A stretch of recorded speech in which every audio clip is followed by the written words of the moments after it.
everyone, welcome back to the channel. My name is Ashley and I'm an architect in Ontario. And in this video, we're going to be talking about why you need a master's in architecture.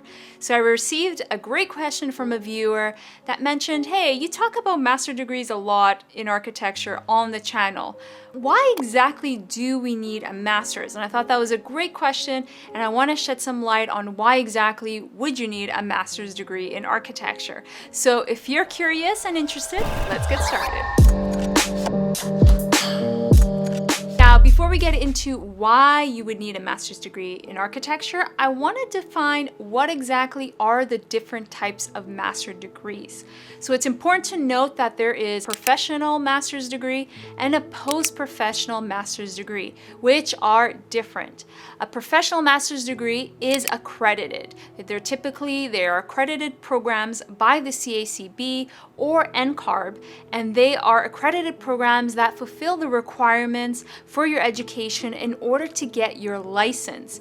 Now, a post-professional degree, a master's degree that is post-professional, does not fulfill those requirements.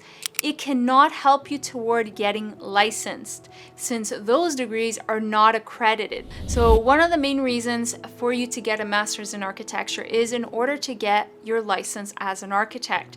So if you're thinking about getting licensed and your undergrad, your bachelor's in architecture is not accredited, then you may need to do a master's degree. Now, if you're not certain if your degree is indeed accredited, well, you can always check out the CACB website to get more information, and you can get in touch with the CACB coordinator for more information on accreditation. In my situation, my undergrad was not an accredited program. It was a 4-year bachelor program, and the program was not accredited. So that meant that I needed to do a master's degree. And when I looked at master degrees, I was looking at professional master degrees that were accredited by the CACB. So there are currently 12 programs. So I did a master's degree at UBC, University of British Columbia, and that was an accredited program.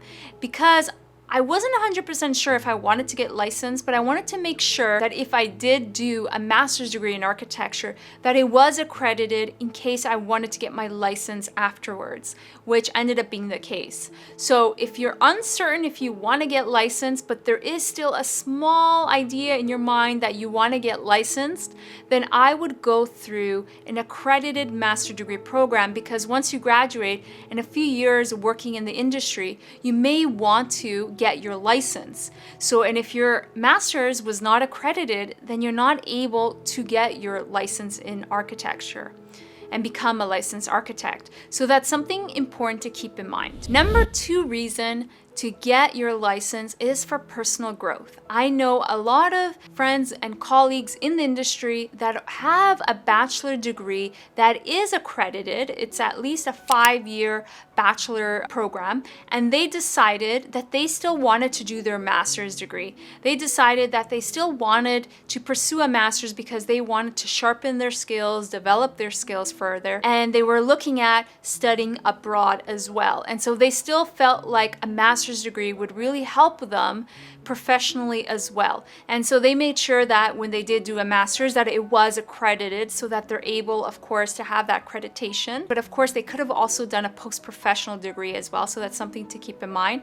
But they decided that they wanted to do a professional degree. It might just be that you have an accredited undergrad, but you're still wanting to sharpen your skills and do more research and study a bit more in architecture by doing a master's degree, which is fine as well. So it really comes down to what you want, but it's important to know what are the differences in the degree so that you can better make that decision. So if you're getting value out of the video, make sure to like the video. And of course, if you haven't already, make sure to subscribe. It helps out the channel and it lets me know that you're enjoying this type of content. That's all for today, and I hope to see you on the next video. Until then, bye!